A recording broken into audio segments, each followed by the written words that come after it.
the clerk to the Houses of Parliament, who is sitting to my right, the Deputy Clerk, Ms. Lowe, who is here with us, and with us is the Committee Coordinator, Ms. Tracy Cohen. We also have with us Miss Anne-Marie Brown and Miss Malcolm. Our Hansard writers are behind us. Our orderlies are here with us. And of course, we couldn't do this without the IT team led by Mr. Merrick Brown. I also want to welcome and thank the press for joining us this morning.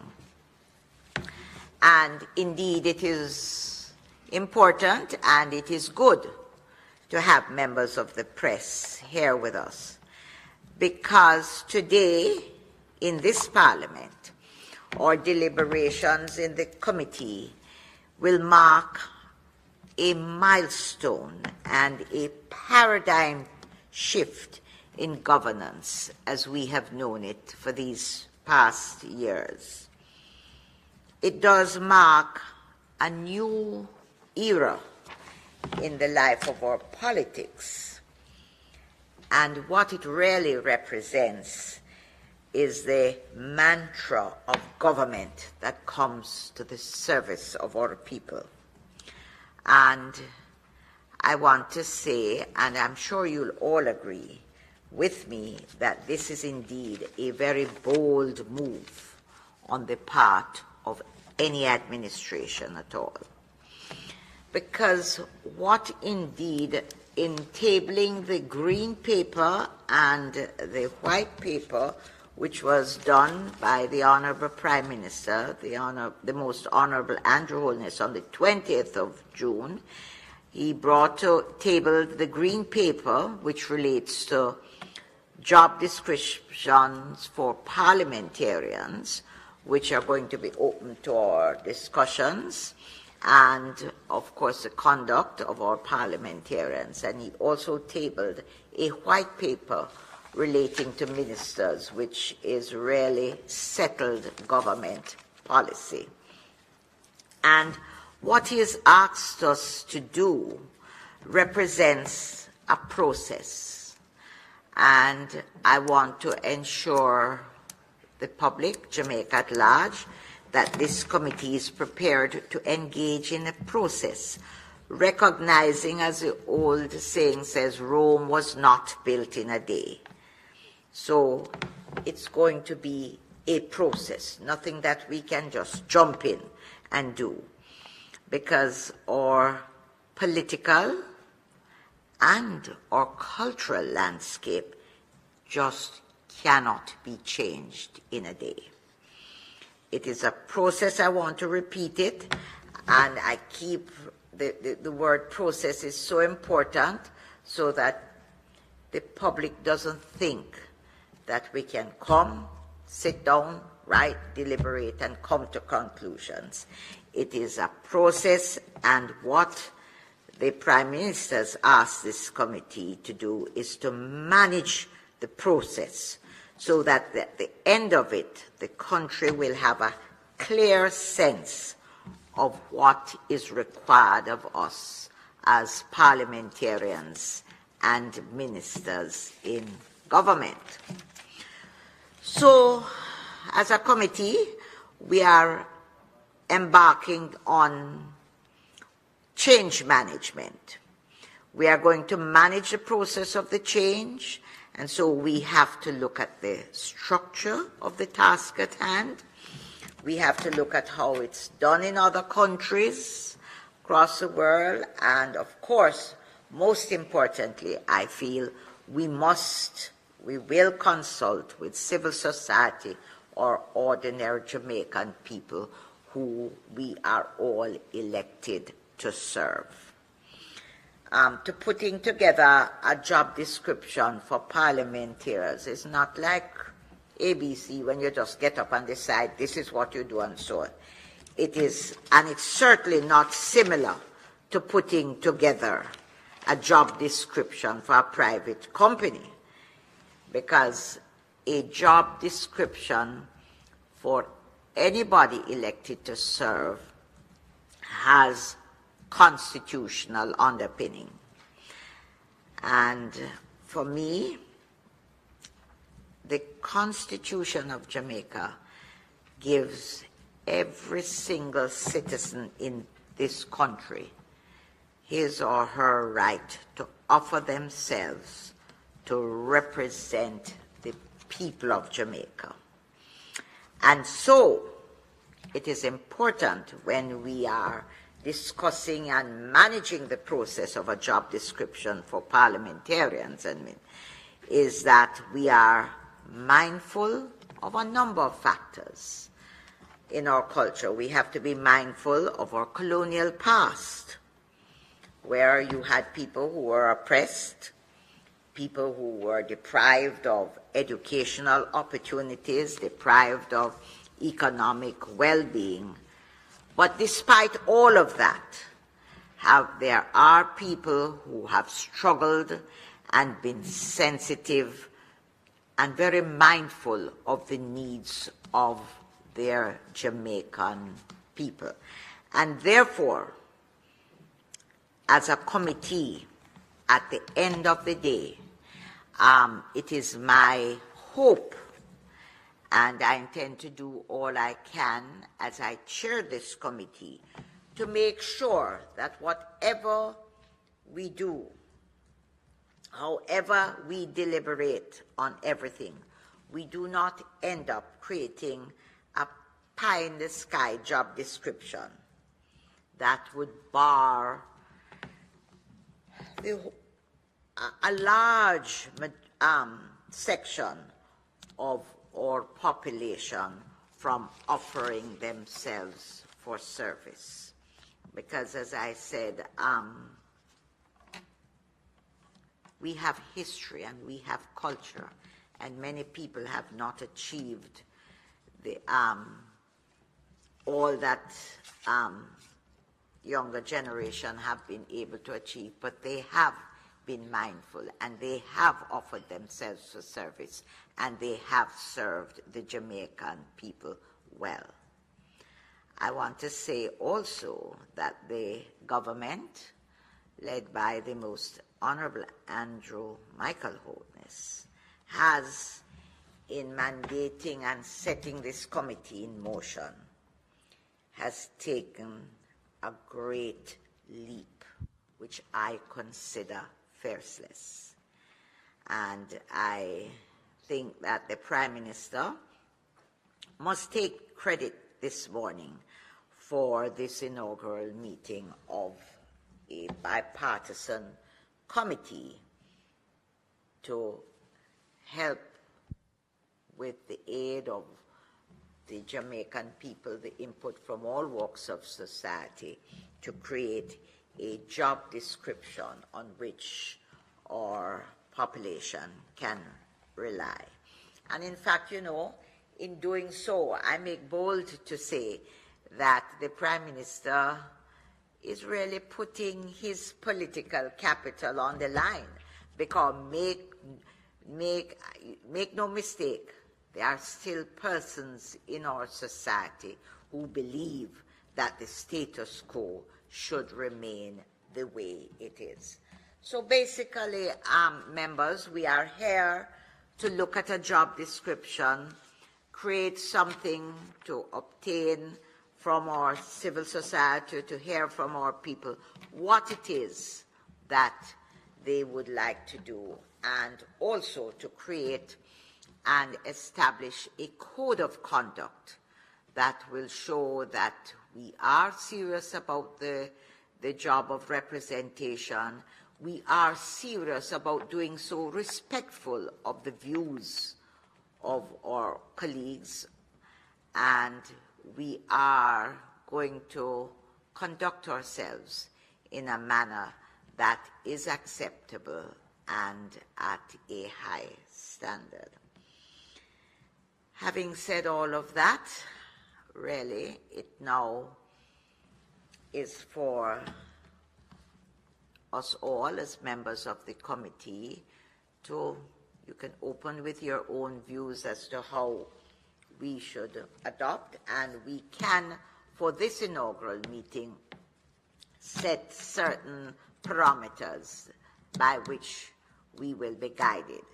And starting with that, to look at a timeline for deliberations, and most importantly, a schedule of the meetings. I hastened as chairman to call this because I think it is important. The Prime Minister has urged us to do it. Jamaica is waiting on us, and therefore the committee clerk has kindly prepared a schedule of the openings, and I think that we should now look at the times that are open to us and, first of all, grab the dates that we need to deliberate and to meet so that we can move ahead with this task that has been given to us. And I'm going to close my mouth and allow members of the committee to join and share with us.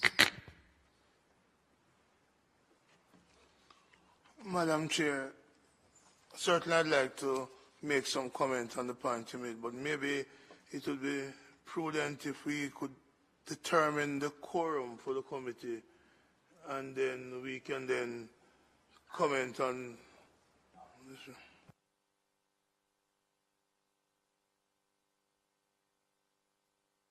Says in any joint select committee of this nature, 3 persons would be a quorum. Unless we decide otherwise. That 3 would include the chair? Beg your pardon? Would that 3 include the chair? Yes, because I looked at it. Yes, I think so. Unless in some circumstances, but remember this is for us to decide. So if as members you feel otherwise, we can always discuss it and see what is the best way that we can move forward to make this functional. I wish to propose that the quorum be the chair, well, at least 4 members rather than 3, because that would mean the chair and 2 other persons, and it doesn't strike me as sufficient to take a decision on behalf of the committee. I'd add 1 more to that. That would be my recommendation. No, to include 4 members, and then if the chair is one of those, that's fine. But if the chair is not present and there are 4 members present, then we can elect from among ourselves a chair.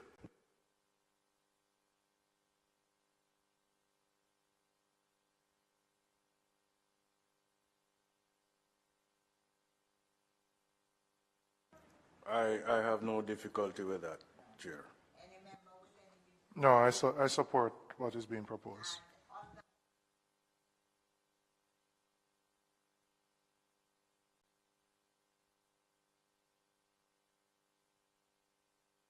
Sorry. There are circumstances where I might be out of country on parliamentary business, and I would like, because we are all capable in here, that our meetings continue, notwithstanding my absence, because I think it's important that we get ahead with what we have to do. So if there are no objections, we will use a suggestion of members for 4 persons being the quorum, and that in the absence of myself as chairman, somebody be chosen so at the meetings, when they are set, go ahead. Notwithstanding. Member Lee has joined us. Welcome, Member Lee. Nice to have you. Where's Miss Alcott? Oh, because she's not in front of me. She's a vital part of everything we do here in Parliament. So welcome to Tashana, Miss Alcott. Okay, having done that, I want to, you have before you the openings for committee meetings. And the clerk, the committee clerk has right now all the Tuesday mornings are open. I would like to suggest that we grab hold of a Tuesday morning, if that is agreeable. That's not what this is. I think the next 2 Tuesdays are taken. The Beg your 12th. pardon? No, based on the schedule, I see here, I think criminal justice is next week, and Thank you. that's you. Yeah, from the 26th, then, Member Robinson. Look at the 26th, from the 26th. Chair, can I ask a copy Sure. of the schedule, because what I have before me is December 2023. So there seems to... Can Mr. Brown be given? I'm sorry about that, Mr. Brown. You're getting one. That's fine.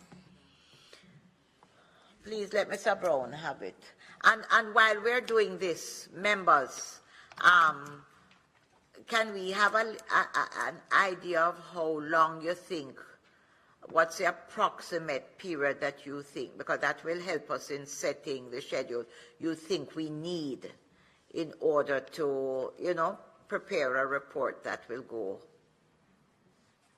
Chair, I think the first thing, I know we're going to invite the public to pronounce on it, so we should probably look at a time frame in terms of putting out an advertisement, and whether you're giving people a month or so to consider what you have as a green paper, and then to come back to us with their comments. Right, but what I'm trying to guide our minds towards is that I would like, and I think it is Jamaicans are looking for it, and the Prime Minister has mandated us. I would like for us to have a report ready before the parliamentary year closes.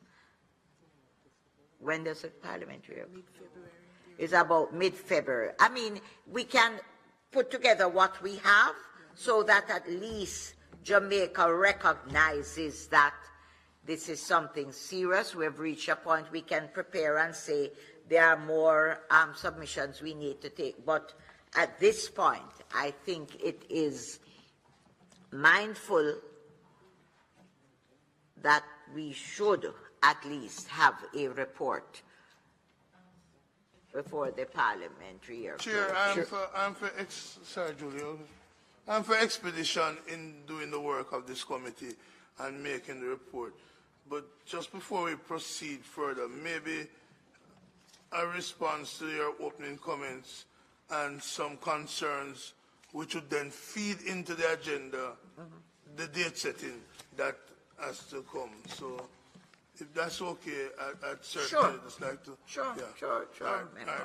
The minutes from the Senate speaks to the committee looking at examining one ministry paper 69 of 2023 entitled Job Description of Ministers of Government. 2, green paper number 3 of 2023 dated 20th of June 2023 entitled Job Description for Members of Parliament of Jamaica. Yes. And 3, Conduct for Parliamentarians. I wish to note, Madam Chair, that of the 84 parliamentarians, fully 25% are not captured in any of these documents. I speak of those who sit on a Friday. No, man. Yeah. I'm saying... Some of the ministers. Oh, So you're I'm saying- correct. Yes, Yes, because and- they capture the ministers, but But it members doesn't of the capture Senate. the members of the Senate. And that's 25% of the 84 parliamentarians. So I hope we could find a way to incorporate the work of the senators. And they usually present at these meetings, Madam Speaker. I know, and So people we need work to hard and...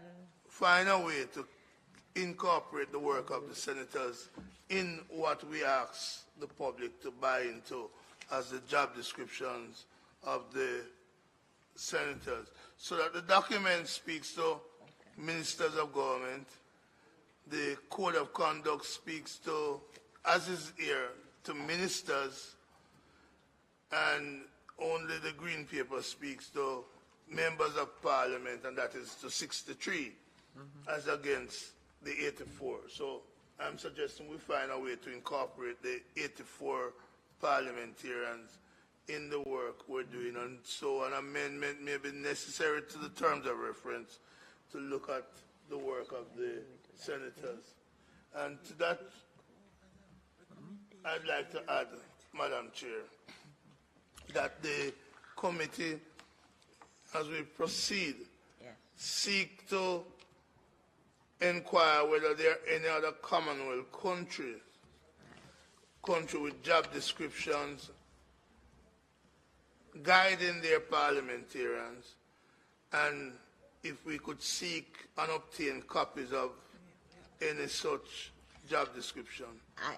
We have that on the agenda to get. Good, that. thank you. But, so we're at one. And the final thing I want to say, with your permission, is I'm also asking if research can be done in the number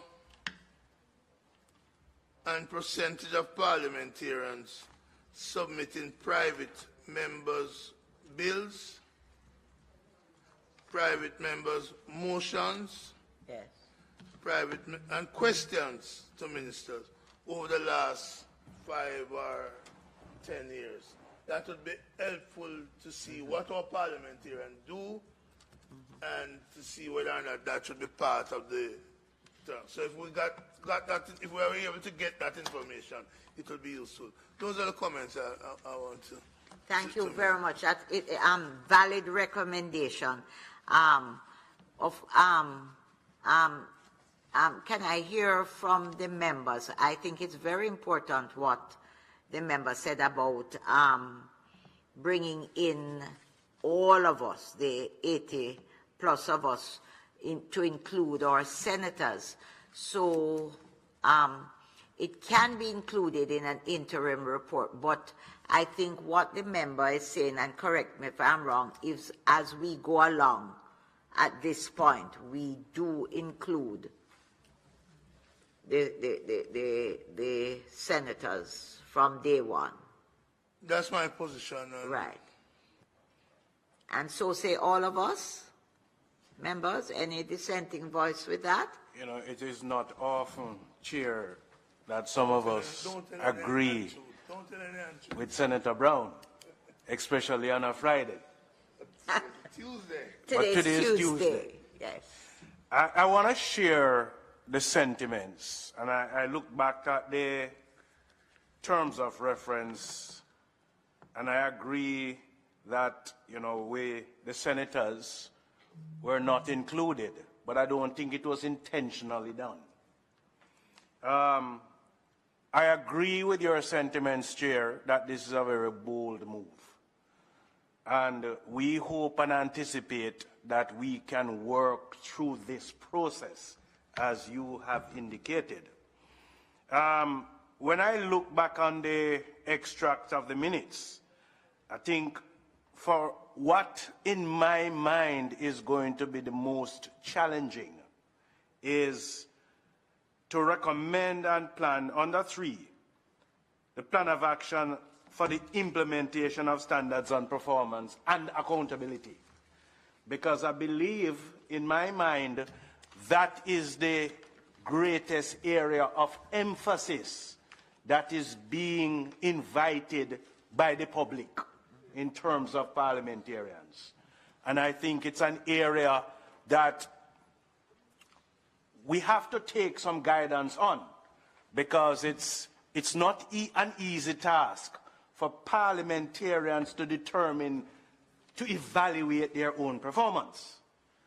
And that is one of the areas that is not contained in the template that has been presented. We have templates that speaks to the code of conduct and job descriptions. So it's not contained in there for us to have any guidance on. Now, I know the Ministry of Finance, through its work, would have been developing performance assessment tools. And maybe we should invite the ministry so to do in assisting us with this process in terms of identifying what could be a possible chart, a course of action in defining that. You made mention, Chair, of inviting other interested stakeholders, and that's very, very important, right, because us as parliamentarians must not take on the task of doing this alone, notwithstanding the fact that many companies and entities would be developing their own internal code of conduct and job descriptions. But we are inviting stakeholders to participate in that. And I want to suggest that there are some groups that can be targeted, that we can specifically invite. And I speak of the Caribbean Institute of Human Resource Management, that is registered here in Jamaica. You have the Human Resource Management Association of Jamaica, that is HERMAJ. You have the Jamaica Employers Federation. And it would be remiss of me not to speak of the Jamaica Confederation of Trade Unions, notwithstanding the fact that we are represented here, but we would also invite the Confederation of Trade Union. And there's an entity that I thought about.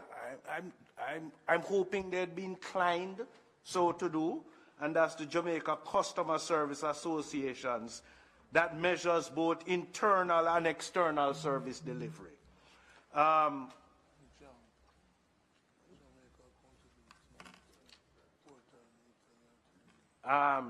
Jamaica, that's the grouping that measures, the portal that measures accountability. Yes. Those are areas, Chair, that I believe strongly. And any other grouping, yes, that wishes to participate.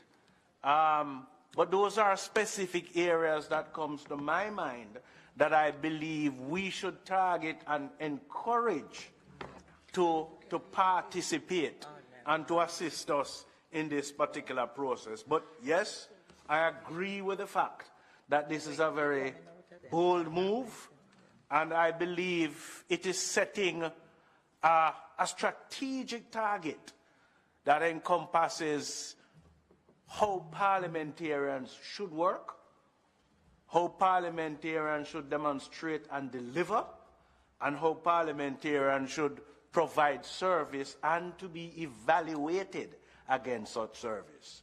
So I think and I believe also that whilst we can set timelines, I'm of the view that we can complete this exercise once we start identifying those dates. So to do, we can do it before the end of the parliamentary year.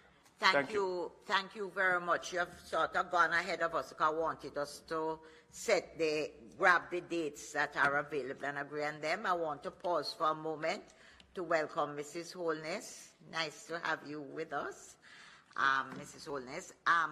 And I agree with all that you have said. But remember now that as members of Parliament, we are elected by the people and we are accountable to the people. And in my opening remarks, you know, I hasten to say that all of this has constitutional underpinning. But we have to remember our culture. We have to go back. We need to remember the ordinary man out in the street, not just the organizations, because we are elected by them. And in our culture, we have to take note of our colonial past. We have to be mindful of the fact that in the past there were so many people who were deprived of educational opportunities. They were deprived of economic opportunities. And yet, hold on, and yet members, some of those very people who are not, for want of a better word, have not achieved the highest standards of education, have been able, through their struggles, to remain sensitive to the needs of our people. And they have, in fact, offered themselves and done, many of them, a sterling job at serving this country. So while I want to encourage and have a lot of the groups mentioned coming, I want us to understand that when we go to the polls, when every person goes to the polls, it is the Jamaican man and woman from all walks of life that are going to, in fact, mark us and say whether or not we have done our job well. And we must not, because always we have to create a balance. And what is expected and required in a private company, in organizations that we have now, it's not always what it is that the people who come out for us, who elect us, want. And against all of that background, you know, let us look and be mindful that the percentage of our population that has over these past years gone out to vote becomes less and less. And when you look at the persons who have come out to support our political parties, a lot of them come from the grassroots. And therefore, when we think of all these societies, I want us as a committee not to forget our people, the grassroots Jamaicans, who come out whether the rain or the sun shining or rain falling, and they elect us. So included in all of this, I would like for us to find a way, set up a structure in this committee where we can hear from the ordinary person on the street what it is they want us. And so, as I said, be careful that we do not create for ourselves and our representatives in the future a pie-in-the-sky thing that does not relate to the society that we live in. It's very easy in this sort of arena to intellectualize and put guidelines and principles on things without taking note of our people, how they feel, how they act, and what they expect of us. So I agree with everything, and I welcome, but I'm going to ask us before we go there to let us skip back, since we have some Tuesdays available, and see if we can grab the Tuesday mornings that's available to us. And we were saying, members, that in my absence, if I'm not here for reasons beyond my control, we've agreed that a member of this committee will chair it so that we will get ahead with the business that we have been tasked by the Prime Minister to have done. Madam Chair, just before you proceed, a couple of comments. I think it's good that the job description for members of Parliament has been placed before us, that is the Green Paper. It augurs well for principles of transparency and accountability that society aspires for us, and indeed we as members of the Parliament, we aspire to. I think it's a good development that it has been tabled, and it certainly places us here in Jamaica ahead of some more established democratic countries in the world. I wish to also support the view that it is quite possible and in order for us to be in a position to complete a report before the end of the parliamentary year. And I think Member Robinson's suggestion of, 4 weeks for submissions, 4 perhaps to 6 weeks, is also in order. I hear the view of Senator Brown that perhaps the terms could be amended to contemplate the function of us in the upper house of the parliament, that is the 21 senators. And I don't oppose it at all in terms of the substance of it or the principle, but I think there's a context to which this green paper focuses on the members of parliament that should be highlighted. And that context is the role and the function of members of the upper house is pretty much clearly defined in the Constitution of Jamaica as a review chamber. And I'd endeavor to say that that has not really been departed from during the conduct of the business of the Senate. You know, for as long as Jamaica has gained independence since 1962. But the context in which this document focuses on the job description for members of parliament is that the de facto function of an MP has really transformed from what was contemplated when the framers of the Constitution formed that document, which indeed is the supreme law of the land. And really the de facto function of an MP has morphed into one where the MPs are contemplated as benefactors. Yes? And therefore it is very important that a green paper be tabled to define and cause us to contemplate what exactly do we want from a member of parliament. So again, I don't oppose the suggestion that the terms be amended to include a clear definition of the function of lawmakers in the upper house. But I think there's an important context, which I just alluded to, why this document focuses on what is expected of, or what should be expected of, members in the lower house.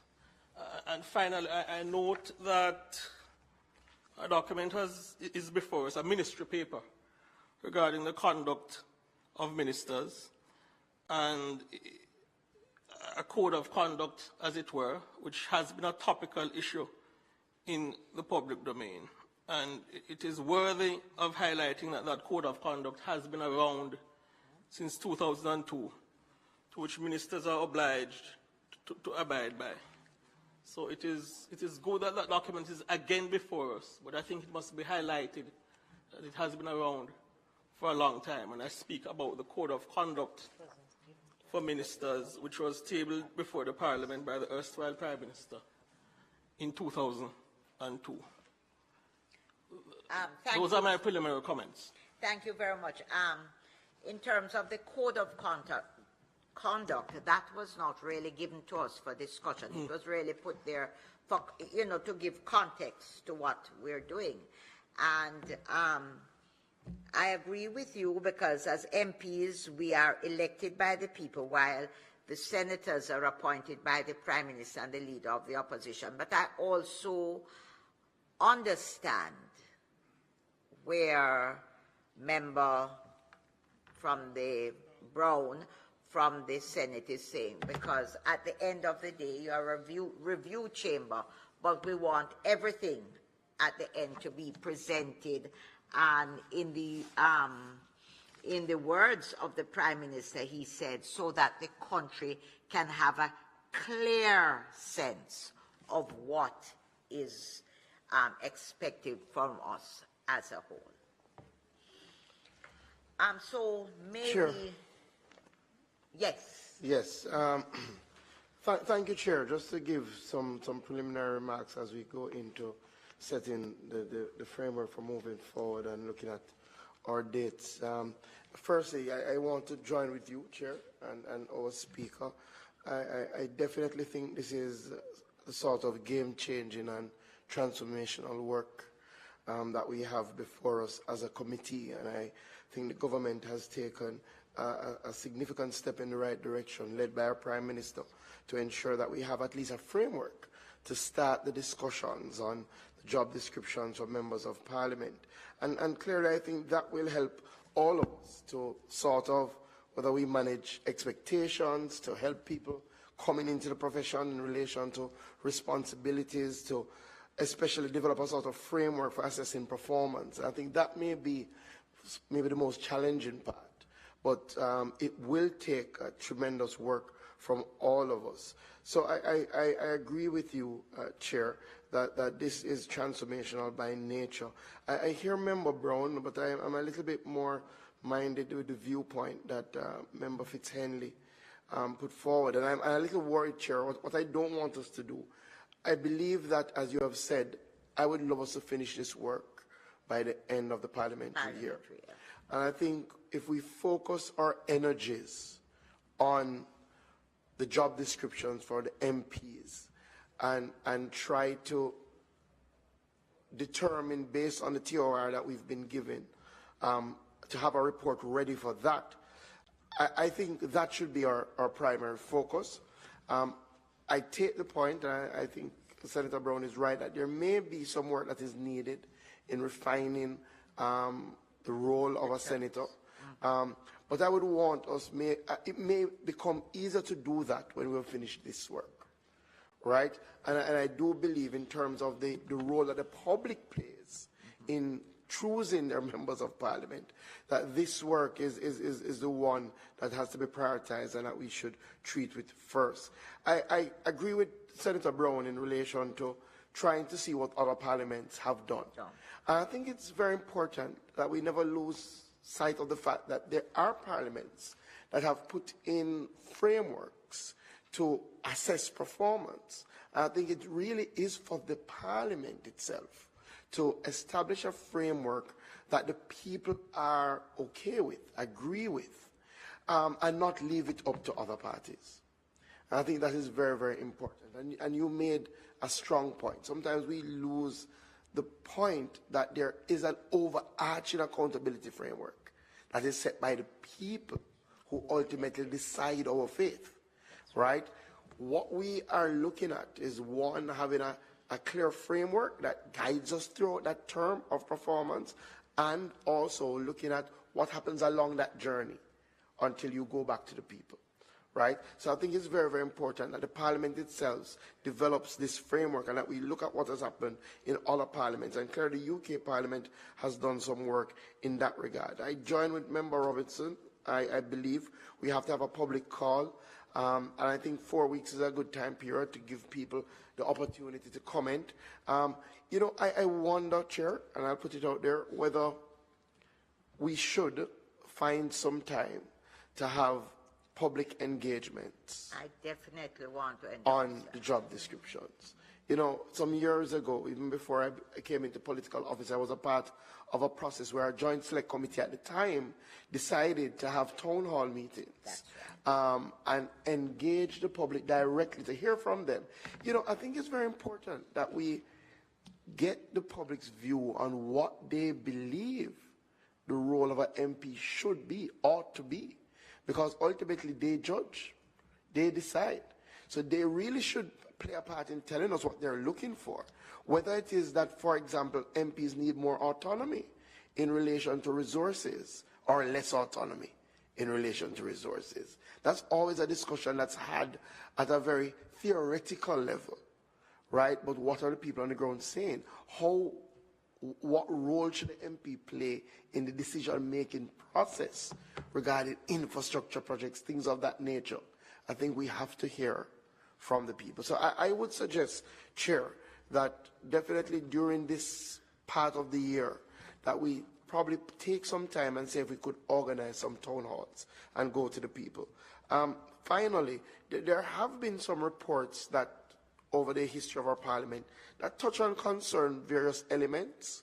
They've looked at different angles, maybe salary, but they've spoken about conduct, they've spoken about the roles, and I think one of the things that we would need is probably the secretariat of the committee to look at some of those reports, and if we could get maybe a summary document where it touches on concerns what we're looking at, right?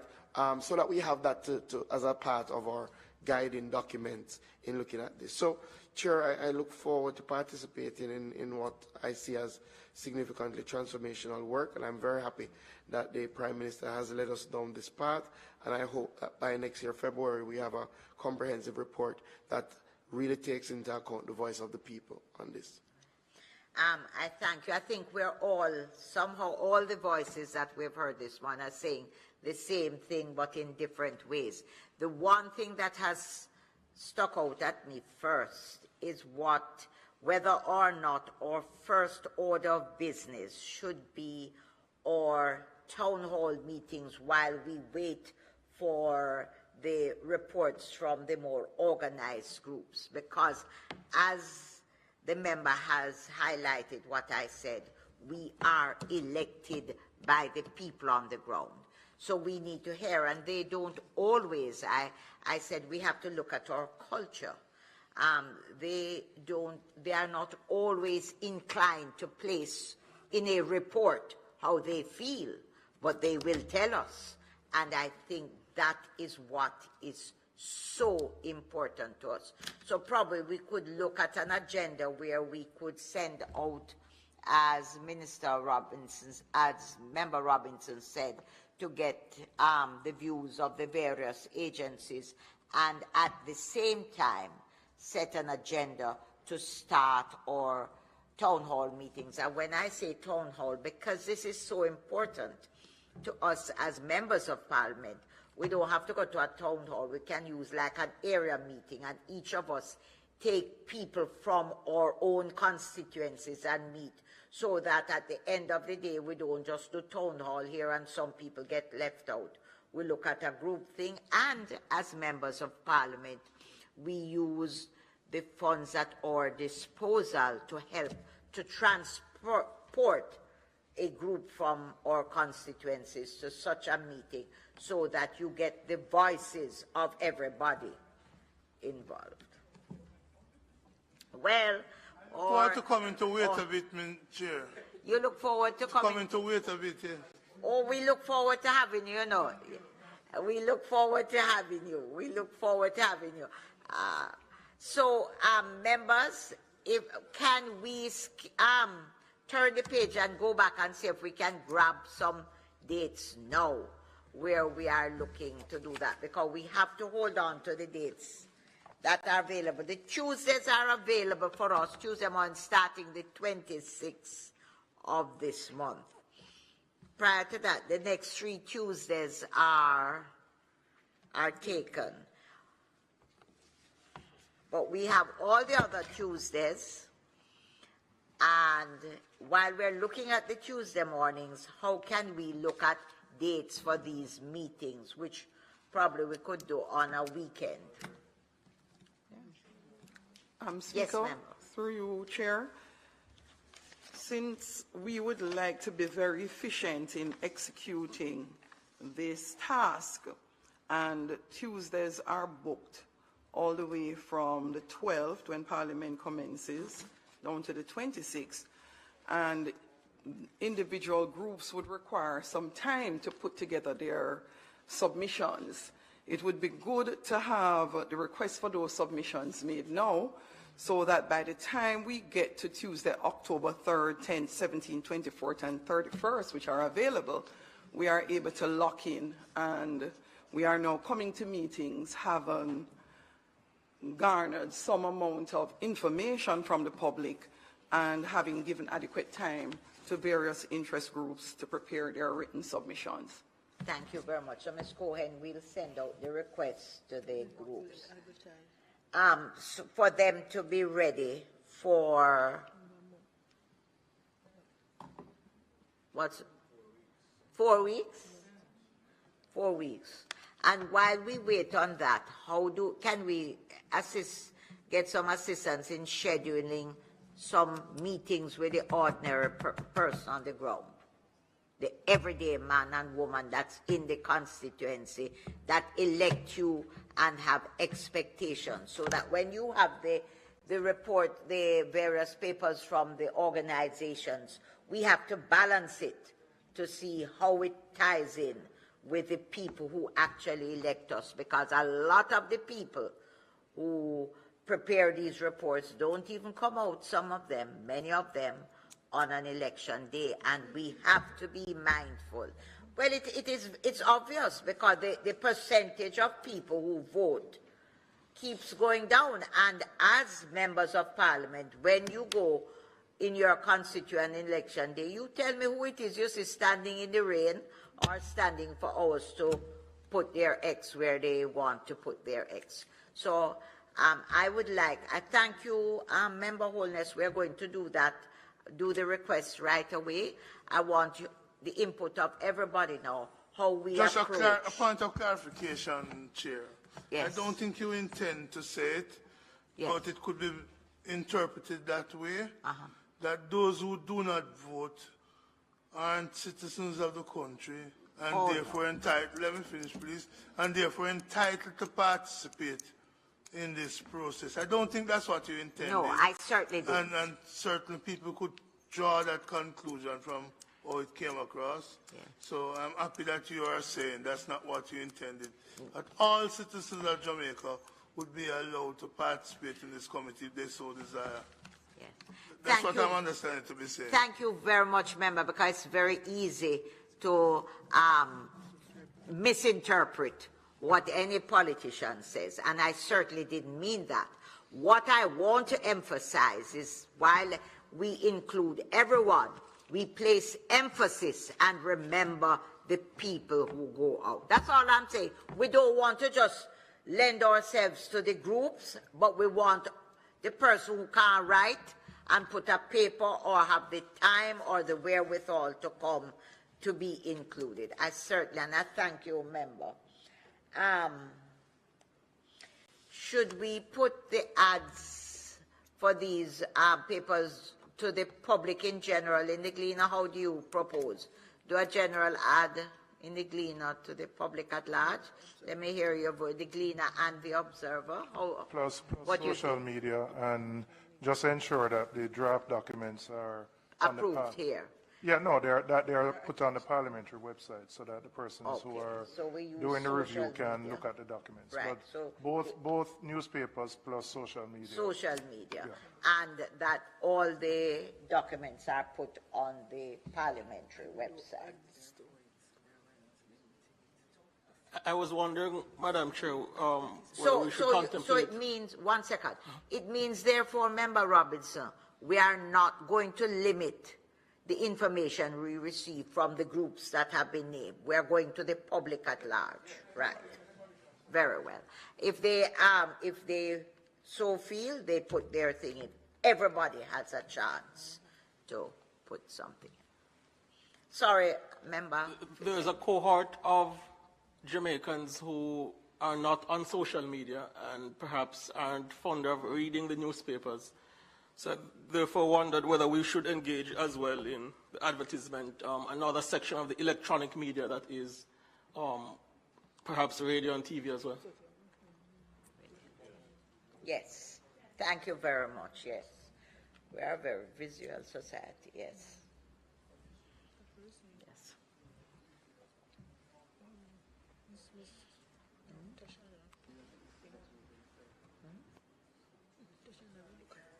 What else? Who is at the door? Is that Ricky? So we're, all right, we're agreed on that. Can we focus on what we're doing about meeting with people? I don't even want to say town hall, group meetings all over the island. You know, we can group together. 4. I would suggest we do 4, right, so we can sectionalize as we usually do the country. And we have 63 members of parliament or senators who would be able to also encourage small groups to come out, and it would also be easier in terms of transportation, right, and to mobilize persons in smaller groups in that way. Probably what we could try to do today, just so that we don't keep discussing, let's agree on a venue in 4 areas. Can we, members? Chair, yes. Shouldn't we leave that to the, well, let me leave that, but I'm a little bit cagey about parliamentarians mobilizing people to come and speak about parliamentarian work. And it just, sorry? So you know, maybe the Minister of Constitutional Affairs could tell us about her experience with those town halls. Well, let's hear, because we need to. I am a strong believer in going out there and hearing what people say. Yes. Chair, I'm hoping once again not misconstrued, which is why the senators were included, and anybody who wants to, in fact, mobilize persons to get up and go out. Jamaicans, very often with all of the advertisements and everything going out in the media, you indicated very few participate in the process because they have just been distant from the process. Coming out of this particular process of identifying what the role and function of a member of parliament is, for me as a member of parliament, who have had the experience of observing what my constituents believe is my role and function and what they vote for, versus what this document says is my role and function, it is very important for me that when we have completed this exercise, that Jamaicans widely understand what is expected of us. And as such, I think it is critical that all and sundry get persons out to these town halls so that they can be a part of this process. I know managing the process will be coming from yourself, the Parliament, and the clerks. However, you are going to need the support of individuals to get this message out and get persons moving. Persons are not able to afford, particularly like my constituency, to afford to transport themselves to come to any town hall to participate in their own interests and future and the representation and quality of representation that they receive. So, Senator, not to make it one of us getting up and going out there to have people come out, but it is in our interest to have as many persons have their voices heard, because I agreed with Speaker wholeheartedly. The persons who rely on us the most are the persons who cannot take care of themselves the most. And as such, they must be considered in a big way, because they are usually the ones disenfranchised when we are making decisions at the very high intellectual level that leaves them out of the process. Let me use another hat in referencing my statement. So today I'm a senator. I don't know when I'm going to be an MP, if I'm going to be an MP, but I'm always a trade unionist. And part of the role of a trade unionist in determining the needs of his members is to go to the members. And in this case, we are setting the stage of a job description. And when you establish a job description, you are determining the work that you need to do to carry out the service. At the end of the day, this is a service of the people. And this is the opportunity for us to go to the people and hear from the people what the people want us to do as part of the job in serving the people. And so, there are those that are not going to come into the parliament. And we are defining by advertising for those who are inclined to come to the parliament. But I share your view wholeheartedly in terms of going to some of the people and hearing from some of the people. And whether if it's 4 meetings that we're going to have, we can determine if it's east, west, north, or south to hold those meetings. But I believe in going to the people also. It would some sort of set the stage in terms of what this job description, what this role profile ought to look like before we start the engagement inside God knows. That's right. Thank you very much. And with that, we have to decide when is it we're going to do it. And I would love to say, let us not consider Monday to Friday, but look at when, and look at the areas, because if we really want people to come out, all of us as representatives know a weekend lends itself to time where people are not working, not in the fields, not out at offices, and that is important also for us to set the timetable for these 4 meetings, which we would love to capture as many people. And Member Brown, as many people. You can get Parson to bring out the people, senators to bring out the people, and we can do it in an afternoon, a Sunday afternoon, a Saturday afternoon, whichever suits the area in which we are. And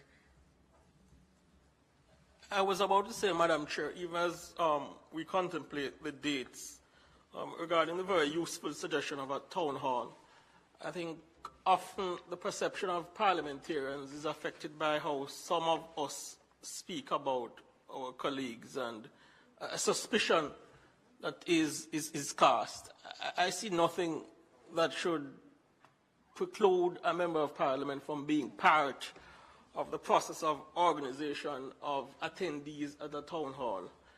I say that as well within the context that, given that this would be sufficiently organized, publicized in terms of the arrangement for the town hall, I have no doubt that caretakers as well, and the captains of various sectors, including the church, will join in the mobilization process. And indeed, I think they should be invited to so do alongside the efforts of the Member of Parliament, and MPs are critical stakeholders in the process of mobilization. Indeed, there's a view that, apart from the church, the political directorate on both sides of the aisle are among the most efficient organizers of people.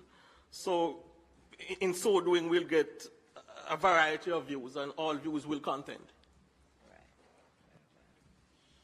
I think so. So when are we thinking of what areas and time? All right. So, Chair, I just wanted to say that this is one of the issues that you would want parliamentarians to mobilize people to come to speak on. You know, and I join with Member Fitzhenley. I think sometimes we cast things in a certain light that, you know, truly does a disservice to the field of politics, right? It would be in the interest of Jamaica for parliamentarians to try and get people to come out to these events, because you're asking them to speak on what they want to see from the people who represent them, you know? Anyway, Chair, I think clearly we have to look at our main population centers. It's very important. So I think, you know, it may be easiest for the committee to start whether in Kingston or St. James, right? Largely because of those heavy population centers. I think the committee chair, again, the secretariat may have to just spend some time. But I would suggest that we see if we can get the first one done in another 2 weeks or so. You want sufficient time to do some advertisements, right? So while I don't know where it would work, but I would love, and I would put it out there, I would love if we could find locations that will also give our youth added impetus to come and participate, right? So, you know, in Kingston, you might look at somewhere like a Jamaica College. In Montego Bay, you might look at somewhere like or the community college in Montego Bay. Big venue, plus, you know, you would always be giving the young people an opportunity to be there.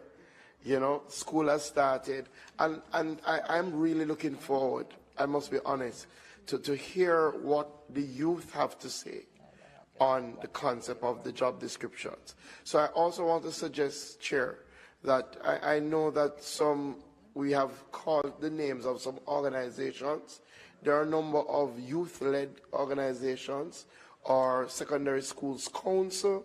I think it would be good to specifically reach out to them to ask for them to give some feedback on these job descriptions, right? We hope a number of them will transition from student leadership into political representation. So it would be good to hear from them. So I'll give those. I agree with Member Holness that maybe we should target 4.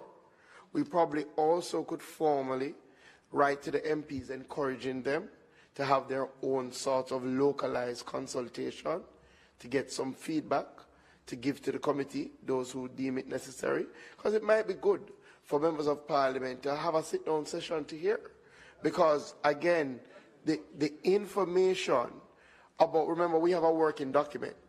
So saying to the people that this is what has been put forward is important, is as much as important as hearing from them, right? Because in what we've put forward, it may be changing some of the narratives about what to expect. So I think that is also important. So, Chair, I would say if we could get in one town hall at least before we return, and I would say if I think Mrs. Member Holness had put forward the 3rd as maybe our next meeting date. So if we could work back and probably maybe the weekend before, try to have our first town hall and then try to organize the other 3. Right? So I think it would, the committee now, Chair, would probably have to look to see which one would be easiest. But I would suggest whether we start at somewhere like Montego Bay, Comsey, or Jamaica College. And I know the friendly city of Montego Bay is always willing, and we have a member of parliament with us who I know could help in that regard. Thank you. So, thank you very much. So we're looking at, are we agreed? Let's look at Montego Bay first. I don't want us to rule out our rural areas, you know. Or Chiloni. Listen, I heard the members say, you know, maybe we'll have something special in the country. He's looking forward to wait a bit. I don't want to leave out rural Jamaica because, you know, when you look at your results. Member Green had suggested something, Chair, and I wanted to see clarity on it. In that, yes, the members of parliament, are you suggesting that we must have a meeting inviting views from members of parliament also in this case? Whilst there are representatives here, were you suggesting that we must meet with members of parliament specifically? I really wasn't suggesting that per se, and I'm not saying it's a bad suggestion.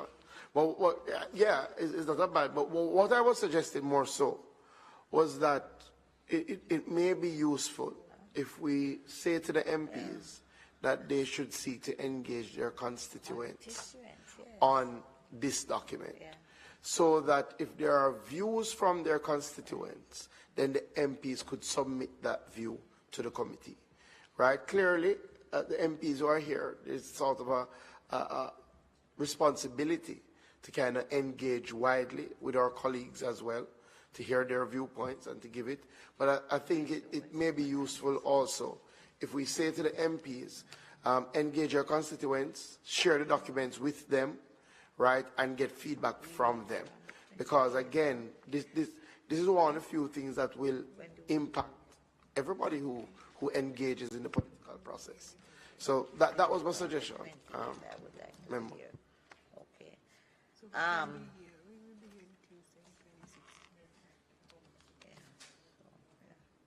So, what are we going to do? We are looking at what date now? Let's pick up date for the first one. Let's get down. Our next meeting is the 26th. Are we meeting on the 26th, Chair? Because it will appear to me if you're asking for people to make submission in 4 weeks. Okay. The 3rd, okay. So when do you want us to do the third? The third, sorry. Would the 3rd just be a little shy of the 4 weeks? Because... But would have done a town hall meeting and so already, you know. So I see. So yes. you want to after one yes. town hall, you want to meet to assist it? I do believe that we would have started to receive submissions by then, Chair. So by the 3rd, we would have had a town hall, and we must have some submissions by then that we can consider So I don't think the The third third or the is 10th? Which one? Third. Okay.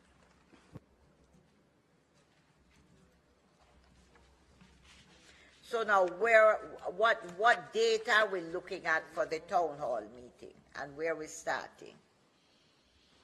We can start either in JC, which has been suggested by Member Green, or start at JC or in Montego Bay.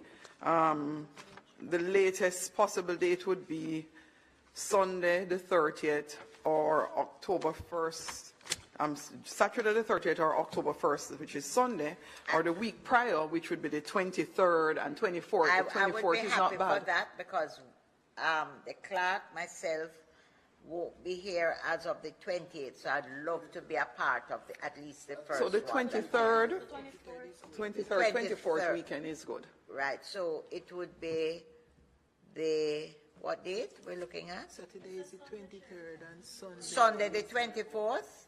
Right.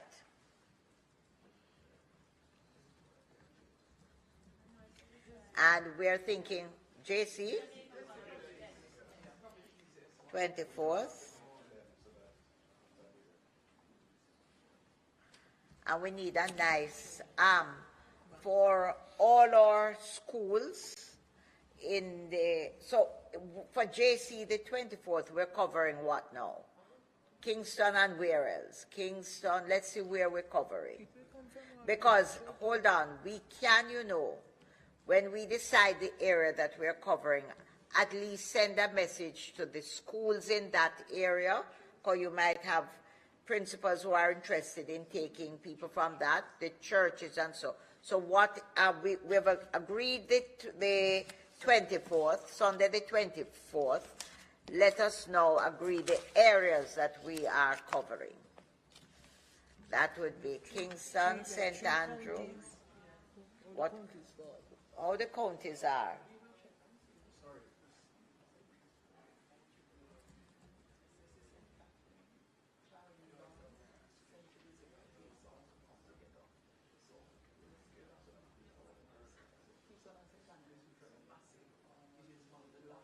St. Andrew, St. Catherine. So, Speaker, I'm thinking Kingston and St. Andrew is one of the largest population centre. If we attempt to include St. Thomas, that's probably the furthest we would be able to go. I think St. Catherine is possibly too large to be a population centre to try to pull into Kingston and St. Andrew, but we could look at St. Catherine as well as an option. We wouldn't be able to go further than St. Catherine. So I would say Kingston, St. Andrew. I'd like to include St. Thomas and St. Catherine. And possibly St. Catherine. Right.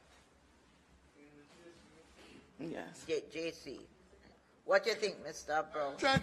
I'm trying to get a sense of what that meeting would look like. Would it be a public meeting? Would it be a what would be the population? What would be the attendance we're looking at? And how we manage it is what? I'm not opposed to it. I'm just trying to get know, yes. the logistics of how such we a manage meeting. it, yes. Members, how we manage it. That's important. We're setting the date and how are we going to manage it? Who is going to be there? How are we going to, what do we do?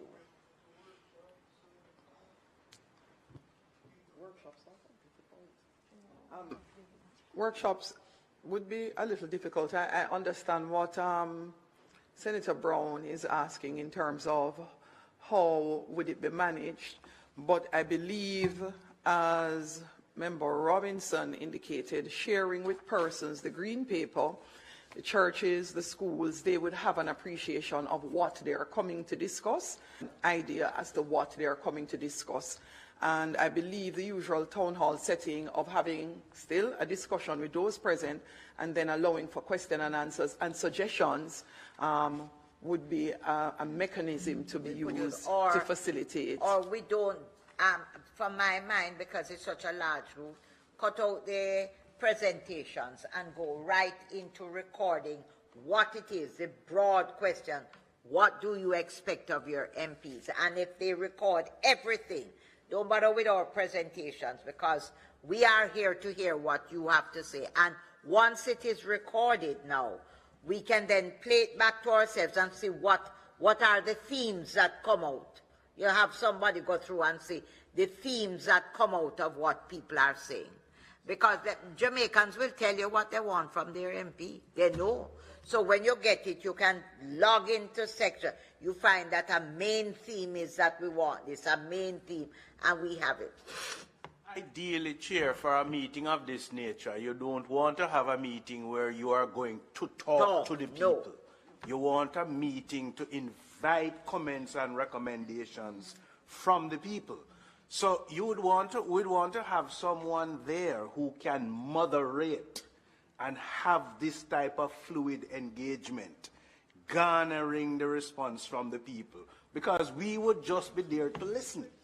We can set the stage in the opening, but more to listen to the people. I agree. I don't want any of us as MPs to talk because we want to hear what they want.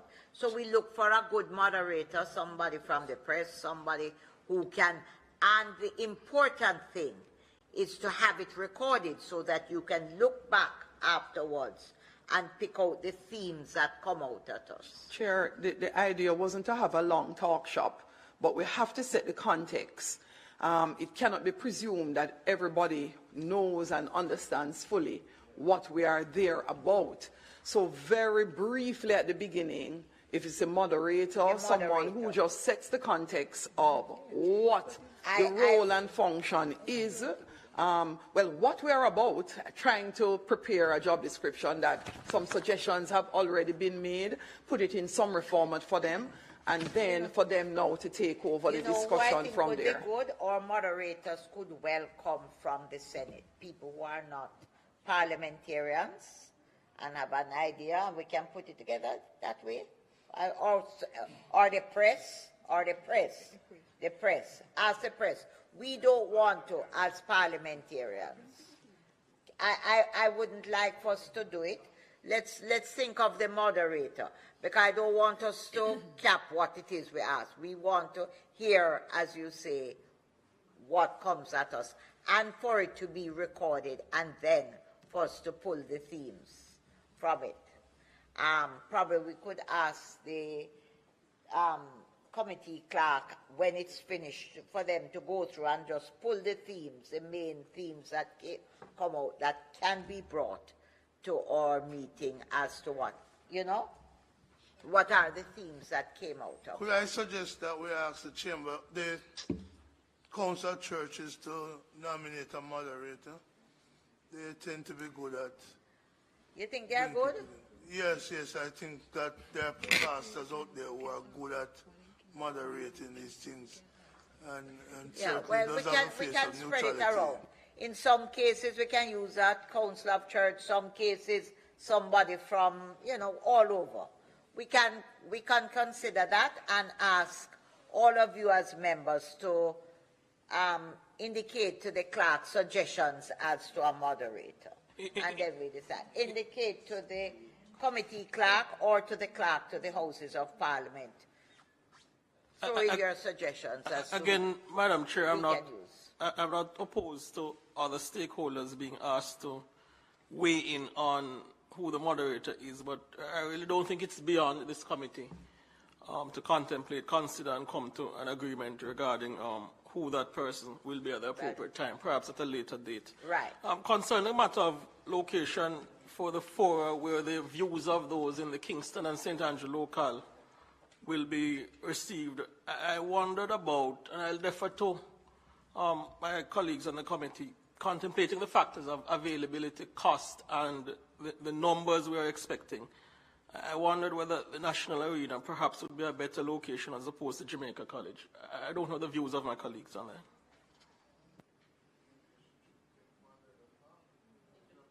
No, I mean, the arena, well, one, in terms of cost, you're talking about $1 million to rent the place. I think, and we are not certain what the numbers are. I don't think you need such a big open space.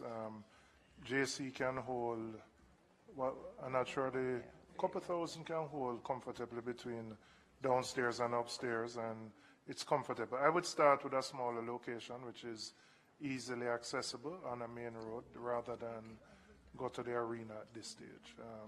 And my view, I think there's going to be a need for mobilization. I don't think this is something that persons are just going to naturally come to.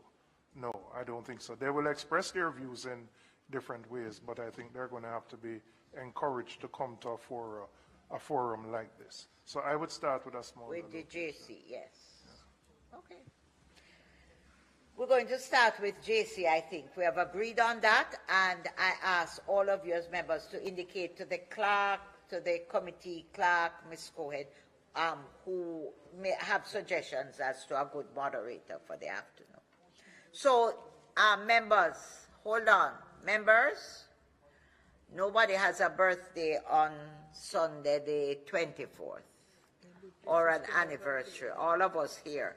I'm saying to you that this committee is committed to being there on the Sunday afternoon of the 24th. This committee, as one. And our next meeting will be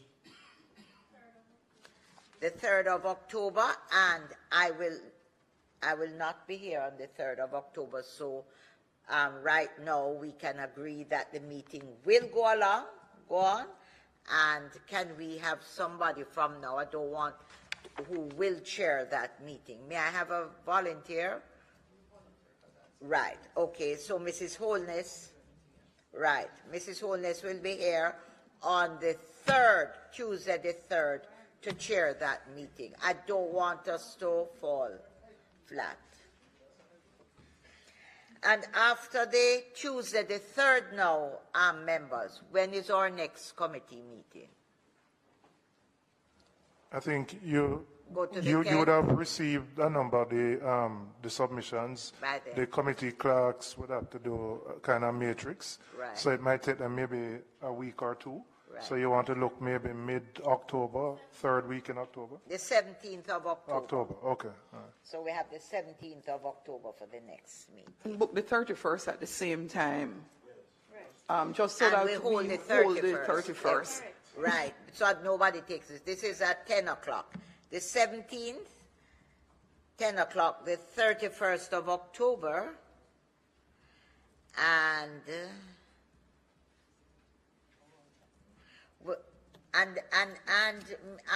Mrs. Holness, at the meeting on the 3rd, depending on how the 24th went, you set now the next meeting for us for another area, having gained some feel of what took place. So after the 31st now we go to when? All of these at 10 o'clock. These are all 10 o'clock on a Tuesday morning. And then we have November 6th, Tuesday at 10. Oh, the 7th, sorry. So, yes. Take the 7th and the 28th, Chair. And the I would hold by the 28th. Yes. 7th and the 28th. We should have, yeah, we should have finished by then. All the submission. But all of these, drop in one just in case. You want us to squeeze in the 23rd as well, just in case? The 23rd and the 21st and the 28th. So November.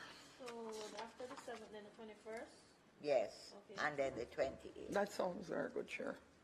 Right. And members, much as we are committed to town hall, I'm asking you all, these meetings are so important, I'm asking us all to make an effort to come. Setting it so that we can plan ahead and do it. December is a no, you know. When you get to December. When is October? Oh, it's a Monday. Heroes weekend. When is Heroes Weekend? Heroes weekend is 3rd. When is Heroes Weekend? 1, 2, 3, but it's a Monday. This is a Monday. Heroes Day is the 16th. So the Tuesday meeting is good. Yeah, good. So we have it right after. So, member, we have looked at the timeline for the deliberations. We are going to do the ads and the social media.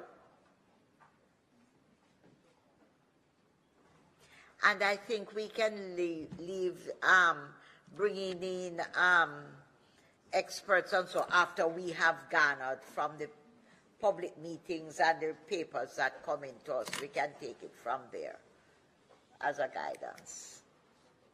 Eh? Want to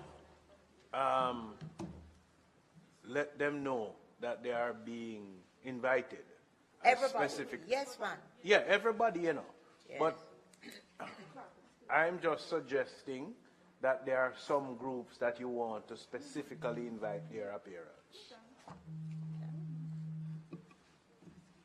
And let me tell you something. Once it goes out, as we said, news, Gleaner, Observer, social media, TV, everything. Those groups that are truly interested will jump forward. I don't think we'll have a problem. I don't think we should invite any specific group. I don't. Persons who want to attend. Why? Because it gives a sense that we prioritize some over others. So for the public sessions, they're open. And then the groups now we would like to make submissions would be the groups that we would specially invite as they can make their the groups to make their submissions for here to submit to the committee. So all the groups, Member Gale indicated, are excellent groups to have put a solid submission and have it here ventilated, right? But for the public sessions, we wouldn't want to be, just allow it to be open and everybody can feel they should be a part.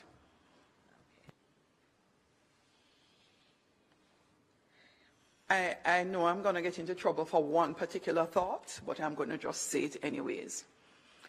I decided to become a politician because I believe it is a noble job to serve the people. I actually take umbrage. In the church, I invited no one to come to my church out of politics or media to mediate and do anything for us at the church. And I take issue with us always seeming to be in a place that we behave as if we're the worst of the worst, and we continue to feed the narrative in everything we do and say and how we conduct our affairs. We must hold ourselves in high esteem and regard, and this process is actually a part of doing that, saying to the people, we are opening up ourselves to you, we want your input, and we want to be held accountable. And in my estimation, just the way we conduct even this session, the way we conduct our public meetings, should send a signal as the start of holding our office as representatives of the people of Jamaica in that high regard. We should not allow ourselves in any way to be tainted by the impression that we cannot be transparent and we are not reasonable, accountable, judicious in how we execute our function. Thank you very much. I do agree with that. I said it this morning. I said it is a paradigm shift in governance. It is transformational. It is a bold step, and in fact, the Prime Minister has gone where several others have never dared to go. And we are there, we are out there, and I do agree that the way we operate, the way we think about each other, the way we talk about each other, and the fact that we serve. It's going to be so interesting, this whole exploring what a job description is. it's going to bring to the front exactly what it is that we face when we place ourselves in front of the public for service. It's going to open up, and you will then recognize exactly what a mammoth task and a noble task it is, and has been for those who have served before us. Member. Madam Chairman, I think it important to remind us and the viewing public that the Constitution has entrusted to each House of Parliament the power to regulate its own conduct. And I think it is important that the people we serve understand that this is a matter that is not to be taken lightly. I do share your view that what is happening today is continuing a process that Prime Minister Holness has given priority to. And I believe at the end of the day, we will come away with a document reflective of an informed perspective. I share and associate with the views expressed by Member Holness that we have to break the narrative and not help to feed it that we are unable to regulate our own proceedings to the required standard of probity and integrity. And so I'm looking forward to the deliberations of the committee, the consultations and interactions with the wider public, because this is part of the bigger reform work of the Holness administration. Thank you very In much. concluding, Madam Chair, when I was at another place, I've had occasion to indicate to the public that committees of Parliament have descended or have gone beyond their remit, and therefore timelines have not been met and the objectives of the committee have not been fulfilled. I'm encouraged by the opening session of this Joint Select Committee, because I sense that there's a recognition that the work of this committee is very critical to the good functioning of our democratic process in terms of how parliamentarians and ministers are perceived in terms of fulfillment of their function. I'm also encouraged that there appears to be a sense of agreement that members of the committee are them in terms of meeting the timelines and getting the work of the people done.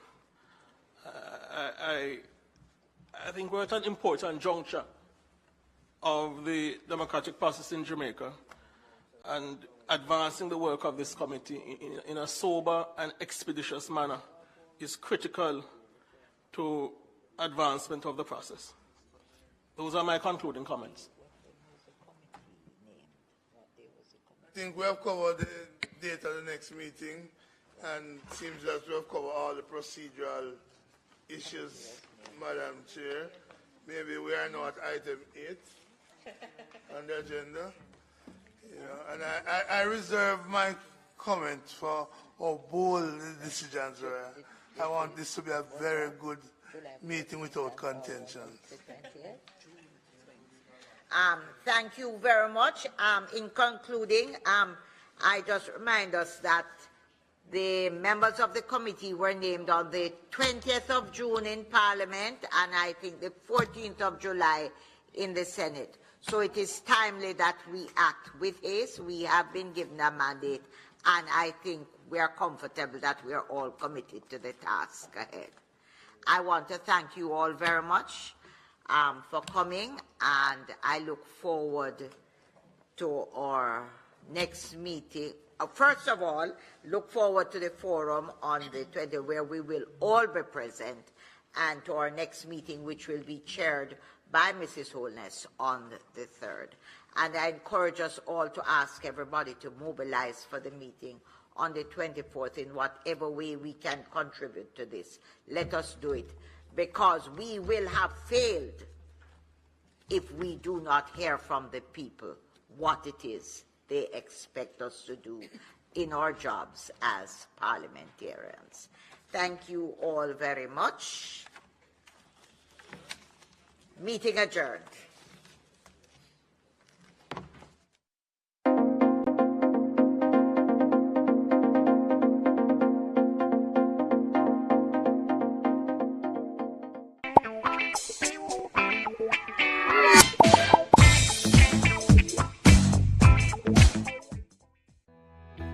People always say government must be held accountable. But is whose job to keep government accountable, and what that really mean? Well, you see, when ministers and public officials have to provide answers for decisions made and can face consequences for those actions and decisions, that means they're being held accountable.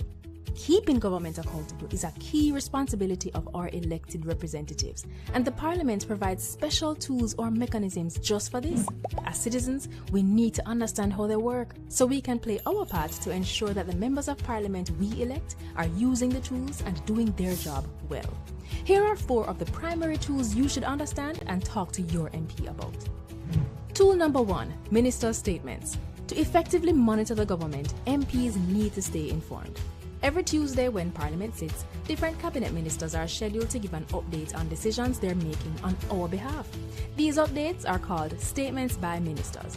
They cover a wide range of national issues that other MPs, media, and citizens may have questions about and wish to examine further. That brings us to tool number 2. What you do when you want information? You ask questions, and that's why we have Question Time. Both opposition and government MPs can submit questions to the Prime Minister or Cabinet Ministers for details on, for example, how a contract was awarded or expenditure to purchase tablets for schools. So if you ever have a question for a government minister, try asking through your MP. After all, that's why they're your political representatives. They should represent your questions and concerns to the government. Tool number 3, Parliamentary Debates. When cabinet ministers present the government's proposals for new policies, laws, and programs, parliamentary debates allow both opposition and government MPs to air concerns, make suggestions, and endorse proposals. If you ever watch those debates, you know they can get a little fiery. But the debate is important, as it informs decisions and continues until a vote is taken on the way forward. Then we have tool number 4, Parliamentary Committees. The general sittings of Parliament are not always sufficient for detailed examination of government work, so oversight committees are formed using government and opposition members to do just that. Some committees like the PAC and the PAAC are in place for an entire parliamentary term. Their job is to monitor the use of public funds to find ways to increase value and efficiency while reducing waste and corruption. Cabinet and state ministers are not appointed to oversight committees since they are a part of the government. Some committees are formed when a need arises. For example, joint select committees are formed to review draft policies or legislation or to probe other matters of serious national importance. Members of these committees are both opposition and government MPs and senators, and these committees will usually invite citizens to share their opinions, concerns, and recommendations. So there you have it, 4 accountability tools of Parliament that are used to make sure government run right. Visit jampja.org to find contact information for your MP. Invite them to meet with the community so they can better represent your issues and concerns in Parliament and keep government accountable. Get involved and let's make Jamaica land we love, Jamaica land we own, and Jamaica land we run well. A message from the Jamaica Accountability Meter Portal, funded by the European Union and the Inter-American Development Fund in partnership with the Private Sector Organization of Jamaica. Keep that smile on their faces and preserve their innocence. Cherish the moments you have with them and create the best memories. Let's inspire our children to dream big and work hard to achieve all they aspire to be. Take the time to listen to our children and really hear their side of the story. Our children deserve love and the right to access their basic needs. Do your part and protect our children.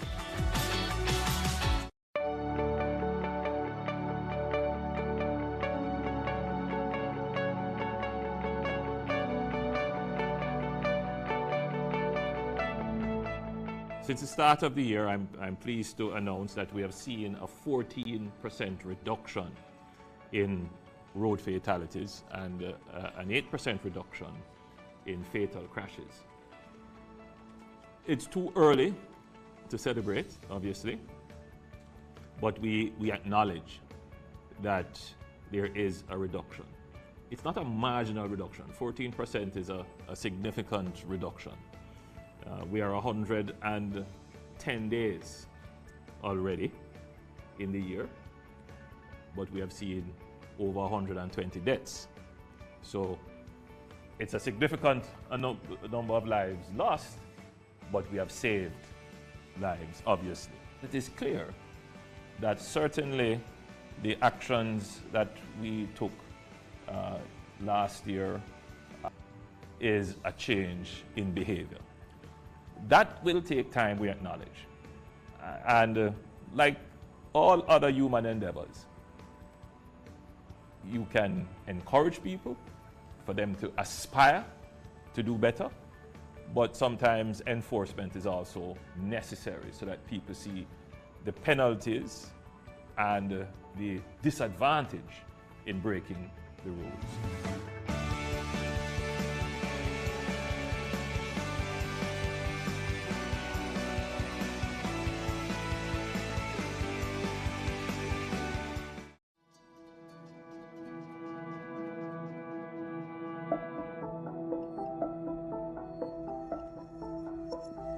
The new coronavirus, too small to see, spread quickly from person to person, town to town, and country to country, to all corners of the world.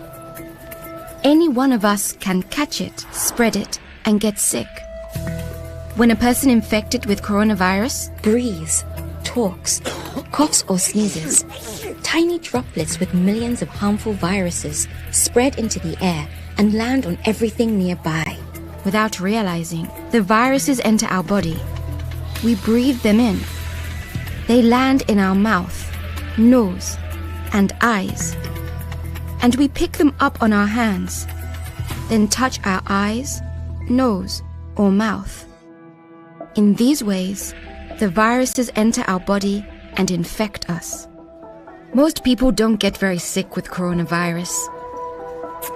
We can have this virus and